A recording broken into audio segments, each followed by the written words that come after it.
सभी शिक्षक साथियों को नमस्कार। मैं Santosh Singh Baghel, founder legal team. आपको सच्चाई बता दें, किसी भी राज्य सरकार या केंद्र सरकार के किसी वकील ने हमारे पक्ष में दलील नहीं दिया। वहीं बगल में सलमान खुर्शीद साहब खड़े थे। हम और विधायक जी देवेंद्र प्रताप सिंह जी एमएलसी साहब, मैं और वो बैठे थे कोर्ट नंबर 8 में, और वहाँ पर जो है कि एनसीटी के वकील बगल में खड़े थे। लेकिन जिस तरीके से 2 घंटे में सुनवाई हुई वो बहुत आहत करने वाला था। आपको लगता है हमारी तैयारी अधूरी थी? हमने बहुत अच्छी तैयारी की थी, बहुत सटीक तैयारी की थी। हमने हर एक पॉइंट्स को रेज किया था। हमने अपना डॉक्यूमेंटेशन, अपने जो भी टेस्टिमोनियल्स थे, बहुत ही स्ट्रांगली हमने वहाँ पे इनक्लोज किए थे। बहुत सारे बिंदुओं पे विस्तृत चर्चा होनी चाहिए थी। और ये मामला मैं बार बार आपसे कहता था कि ओपन एंड शट मैटर है, अगर ओपन कोर्ट में सुनवाई हुई तो, लेकिन हमको वो अपेक्षित समय नहीं दिया गया। जिस तरीके से 2 घंटे में सुनवाई हुई, किसी भी पक्ष को पर्याप्त नहीं सुना गया। सिर्फ हमारे 2 काउंसिल थे जिनको 8 से 8.5 मिनट रोहतगी साहब और सिंघवी साहब को सुना गया। उन्होंने पक्ष को रखा और जज साहब ने उनको थोड़ा सा मेंशनिंग भी ली, जिसके आधार पर आपको वो 1 साल का एक्सटेंशन और वो रियायत। कुछ लोग ये भी कहेंगे कि वो रियायत तो आपने नहीं मांगा था।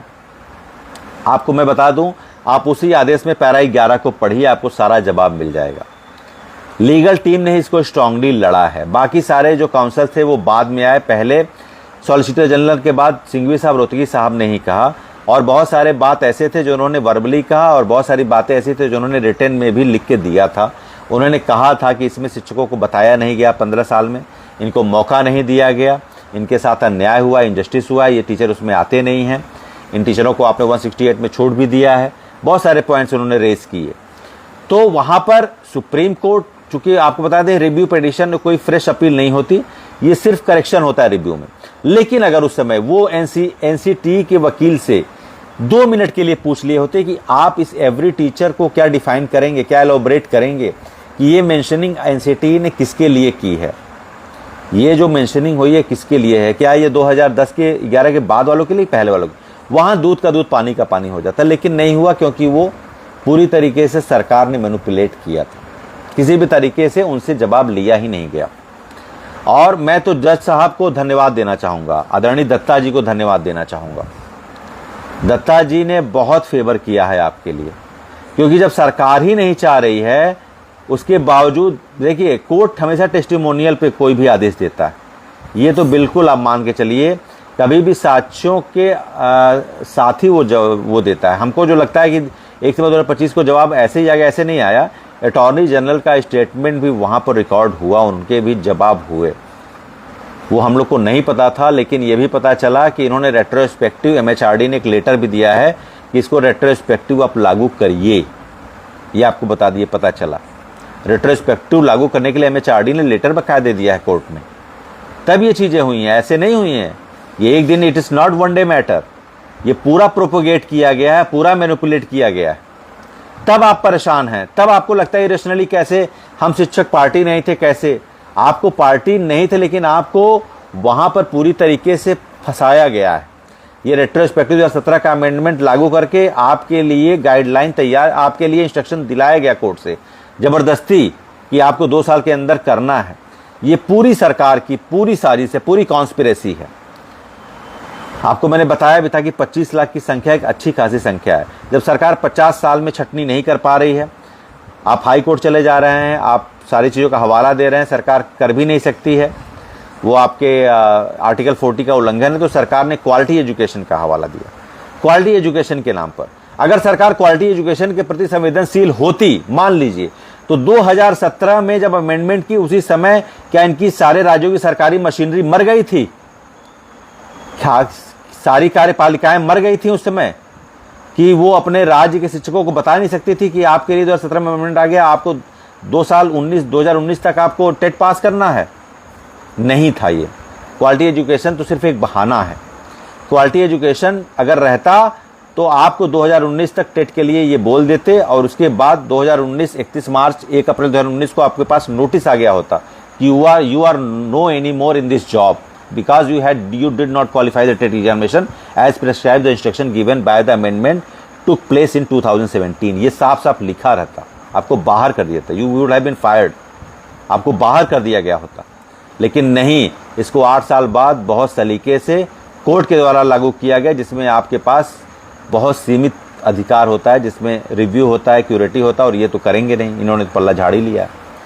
तो बहुत कॉन्स्पिरेसी हुई है आपके साथ, ऐसे ही नहीं हुआ है। क्योंकि हम तो पहले जान रहे थे जो 17 का अमेंडमेंट लाया वो आपके लिए कोई बिल नहीं लाएगा, इसीलिए हमने मजबूत और बड़े वकील किए। हम जान रहे थे कि सरकार पैरवी भी नहीं करने वाली।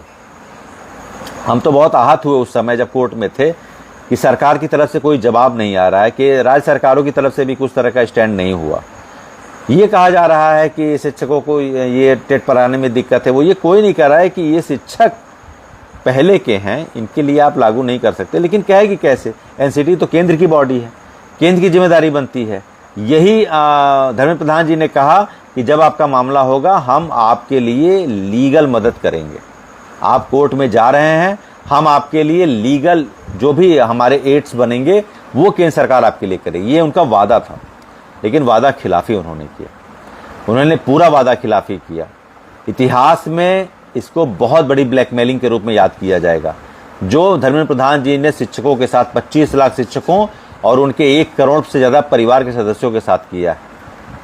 अगर माँ बाप ही अपने बच्चे को जहर पिलाने पे आ जाएंगे तो वो बच्चा बच सकता है? आप बताइए मुझे, नहीं बच सकता। तो ये अभिभावक हैं, केंद्रीय सरकार हमारी अभिभावक है। अगर ये मारने पे ही तुल जाए, ये निकालने पे ही तुल जाए, तो हम आप क्या कर सकते हैं? हमारे पास बहुत सीमित अधिकार है, हम आप क्या कर सकते हैं? तो सरकार ने वास्तव में क्वालिटी एजुकेशन के नाम पे आपके लिए निकालने का पूरा रास्ता तैयार कर दिया था। इसलिए ये सारी चीज़ें गन पॉइंट पे आई हैं, उस तरीके से आई हैं जहाँ पर संवेदनशीलता बिल्कुल ख़त्म हो गई है। अभी एक टीचर का फ़ोन आया था 2-3 दिन पहले, मैं नाम नहीं लेना चाहूँगा। उन्होंने कहा, वो 56 साल की उम्र है, कहा कि मैं टेट का पेपर दे रहा था, मुझे 1 घंटे बाद पेपर दिखाई नहीं दे रहा था, मैं क्वेश्चन नहीं पढ़ पा रहा था, मैं भी इमोशनल हो गया। ये कहाँ भरेंगे आप? इस उम्र के लोगों को आप परेशान कर रहे हैं, ये कहाँ जाएगी उनकी आँख? उनको दिख नहीं रहा है उनकी क्या गलती है?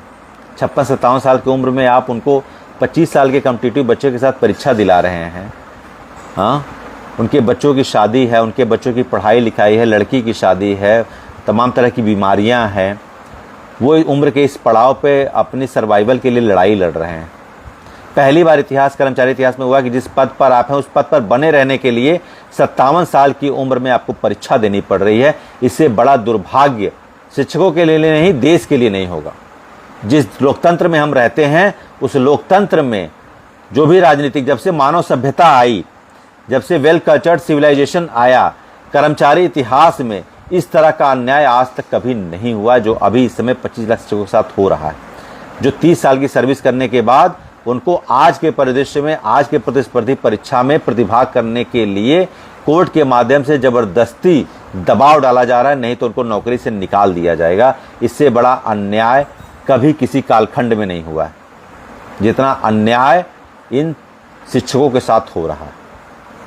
बहुत बड़ा अन्याय हो रहा है। तो हमने, लीगल टीम ने इस चीज़ को पहले ही भांप लिया था। हम आपसे कहते थे, हाँ, इन्होंने जो आश्वासन दिया था वो मैं भी कहता था, राजेश जी भी कहते, अमित जी कहते कि इन्होंने कहा कि हम मदद करेंगे, लेकिन मुझे भरोसा नहीं था। पता नहीं क्यों भरोसा इसलिए नहीं था कि जो सरकार एक स्टेटमेंट जारी नहीं कर सकती वो आपके लिए कोर्ट में क्यों आएगी? वो तो कह सकती थी ना, एक स्टेटमेंट में क्या जाता है। जिस तरीके का काम नीट परीक्षा में इस समय हो रहा है, जो विवाद चल रहा है, जो सरकार ने एक संवाद स्थापित नहीं किया, एक लाइन नहीं बोली, इतना उपद्रव होने के बाद अब जाके सरकार कुछ बातचीत के लिए बुलाई है। ठीक है, हमारे में एक स्टेटमेंट नहीं बोला और ना तो किसी मीडिया ने उठाया। मैं मीडिया को भी कटघरे में खड़ा करूंगा कि मीडिया को कर्मचारी इतिहास के इतने बड़े मामले की भनक नहीं लगी। उन्होंने कभी 1 मिनट का भी एक कार्यक्रम, एक लाइन भी नहीं लिखा कि देश के 25 लाख शिक्षकों के साथ भूतलक्षी आदेश लागू हो गया है और उनकी आजीविका पर संकट। कभी 2-10 मिनट का उनकी बहस भी नहीं हुई है। ये हमारी स्थिति है इस लोकतंत्र में 25 लाख शिक्षकों की।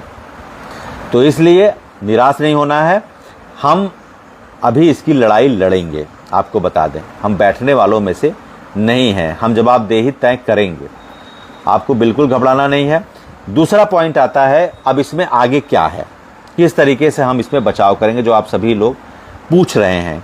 क्या हमारे पास इस समय विकल्प है? विकल्प ये है कि जैसा कि आप जान चुके हैं कि एक सबसे बड़ी बात यह होती है कि जब किसी से आप उम्मीद रखते हैं तो आपको निराशा तब तक रहती है जब तक वो उम्मीद बनी रहती है।